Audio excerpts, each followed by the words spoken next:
Hello everybody, welcome back to the Ashish and Ryan Sports and Political Podcast. Kyrie Irving, breaking news, out for the rest of the NBA season, NBA playoffs, the whole deal.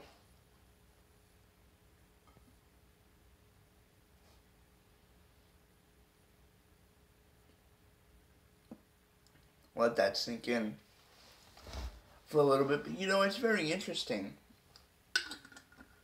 that we have these great players now, right? Kyrie Irving, Steph Curry.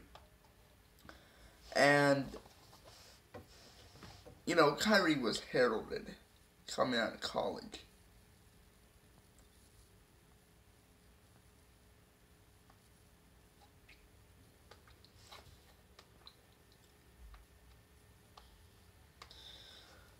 Number 2 overall recruit, went to Duke University, played 1 year. He had an injury history there.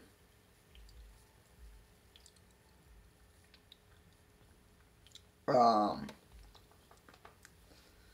also, someone like Steph Curry, right? Very similar player. In terms of their skill sets, obviously Steph is a better shooter.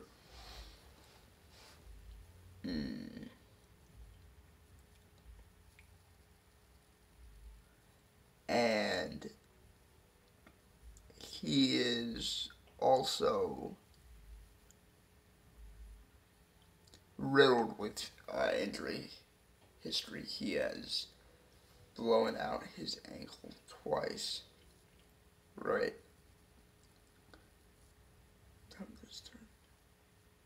Strained a tendon on February 22nd, 2012. He strained a tendon in his right foot against the Phoenix Suns. In April, he had another surgery. In total, Curry appeared in only 26 regular season games, and his scoring average dipped to 14.7 points per game.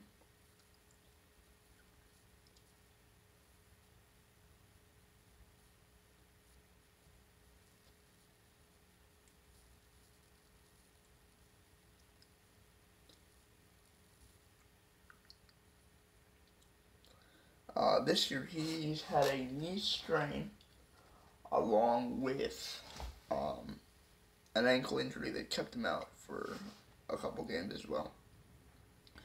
And I know that people will say this is a hot take, but believe me when I say this, honestly.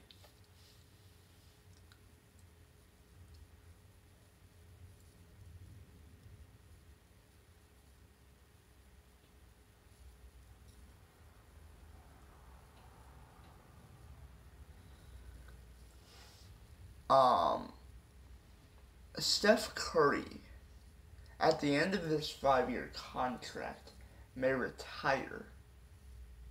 But I would trade the guy. I think you can milk 2 or 3 more years out of him.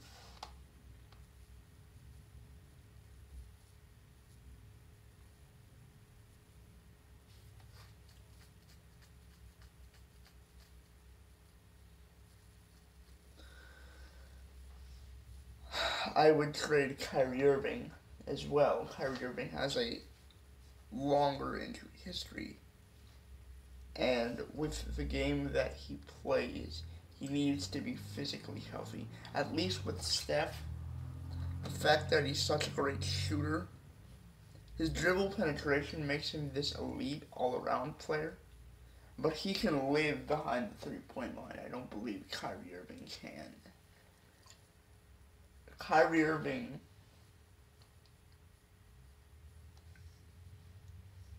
his athleticism and his dribble drive ability make him so deadly around the floor. And his knees need to hold up for that to continue to be a factor, and it is very crucial in this game. Let me remind you that while Kyrie Irving, hold on. Uh,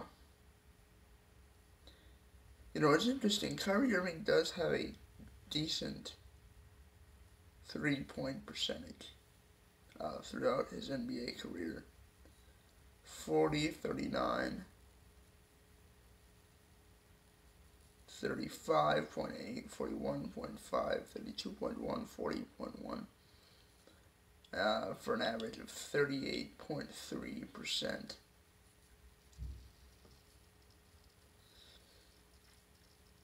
But again, the issue with Kyrie Irving is that his game is so dependent upon his athleticism, and that allows him to expand his skill set, that if his knees are blown out, he's gonna be the next Grant Hill. Now you look at someone like Steph, who has similar skill sets, obviously. Dribble, drive, can finish, good shooter, great shooter, graceful time shooter.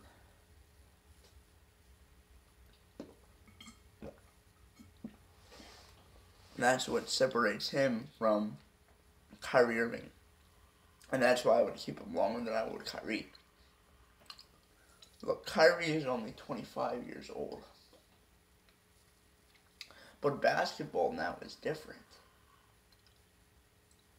You have players to go get. And athletes to find. There's always going to be the next great athlete. Boston, with a number of picks, can go and find those athletes. Gordon Hayward may never be the same. Kyrie Irving, one bad fall and it may all be over.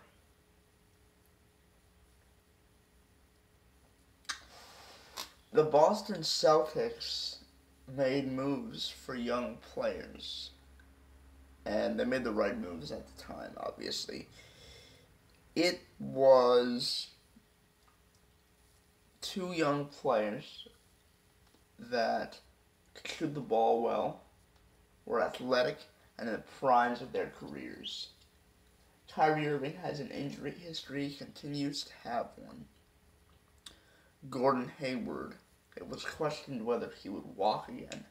I don't know how great he's going to be, or if he'll ever get back to an NBA floor. There are videos of him walking, of him shooting, of all these things. But, whether he'll ever get back up to speed, no one knows for sure.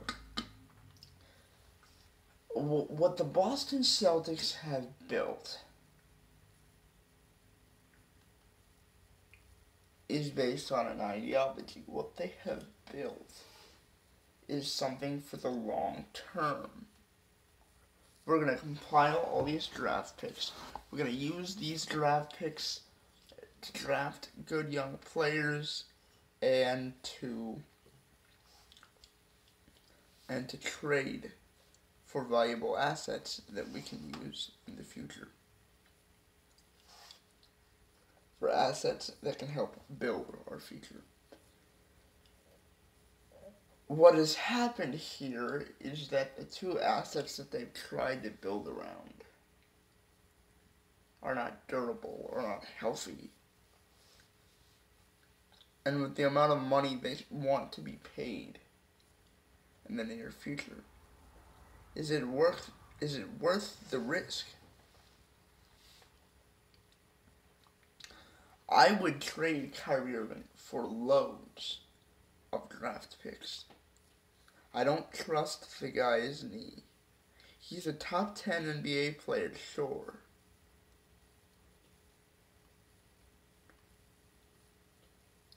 But if I can have one or two more Jason Tatums and Jaylen Browns on my team, that are healthy, that are young, that have a filled body, that don't have an injury history, and that don't demand max contracts will become future stars in this league, but give me cap space to do what I need. I'll trade that for a Kyrie Irving any day.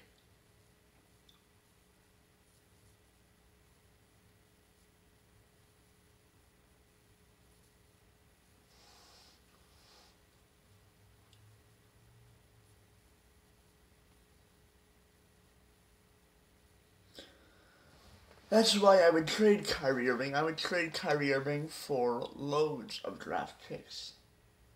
I would trade him to a team desperate for a star player to revitalize not only the team's fortunes on the basketball court, but revitalize ticket sales, TV deals, and viewership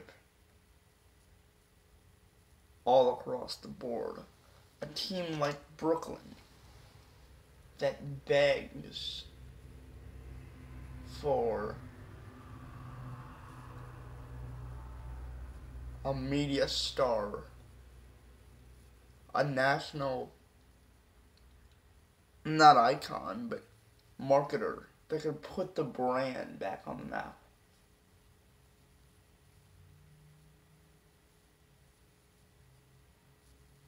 Boston built their way out of this hole by collecting draft pick after draft pick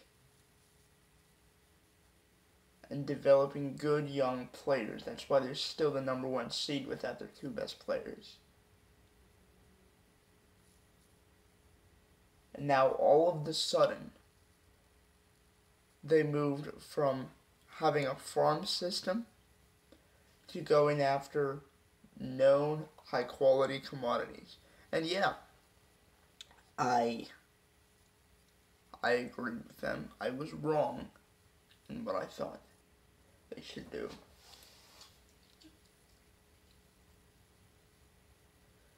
Kyrie Irving was not worth the investment. Gordon Hayward is not worth the investment. It's win now mode. Gordon Hayward may never be back in NBA basketball. Kyrie Irving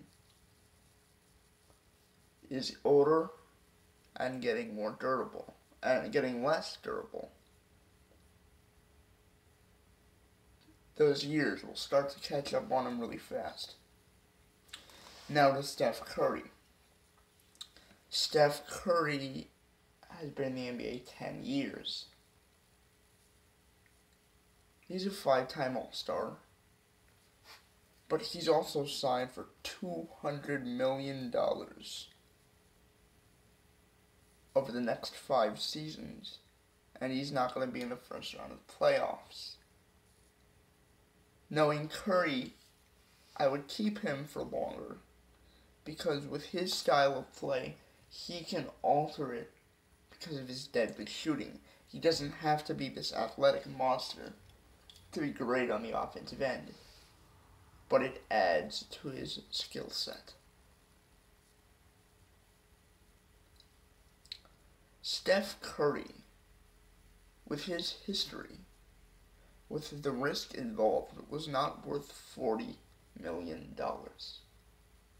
If Steph Curry continues to get hurt like this over the next 2 years, I would trade Steph Curry and that salary for a whole bunch of draft picks.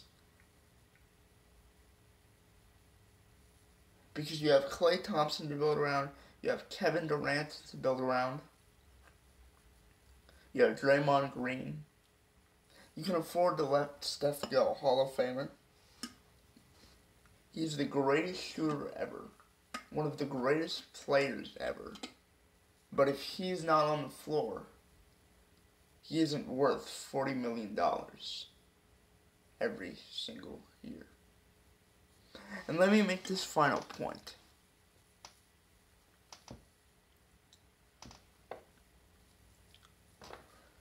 Actually, 2 final points, but let me start with this. Have Have you noticed how similar Kyrie and Steph are? You know why they get compared all the time? Even though they're on, uh, partially because they played against each other in the finals, but because their games are so similar. Dribble drive, athletic finishers to the best handlers that can shoot the rock anywhere in the building and make you just say, wow.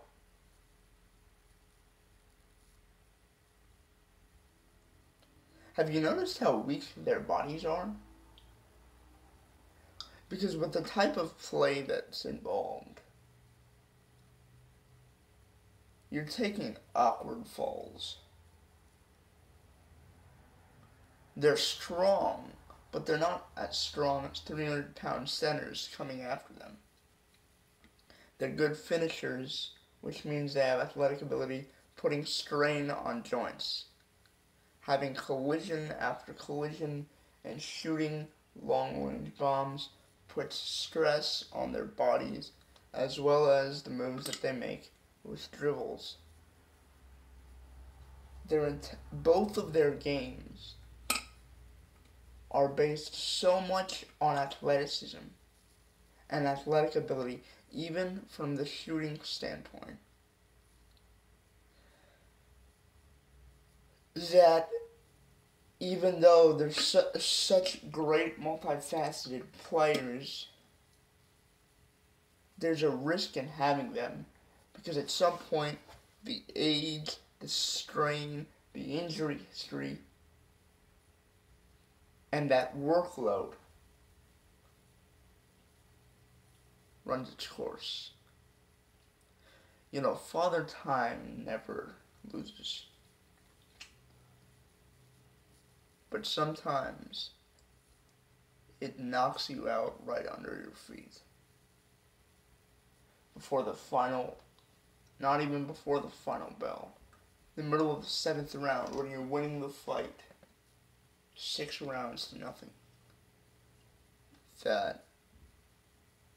That's a shock knockout punch from Father Time may end it all. And that's why for the Warriors and the Celtics, two smart franchises that have tried to build for the future. I know you want to win now, but by taking that risk, you may win never. This is the Ashish Sports and Political Podcast. Up next, Tiger Woods at the Masters, what it means for golf, and how it relates to the state of boxing in the United States, as well as Russia collusion. Why the news that came out 2 days ago isn't big for either side. This is the Ashish Sports and Political Podcast coming to you live from Hilliard, Ohio.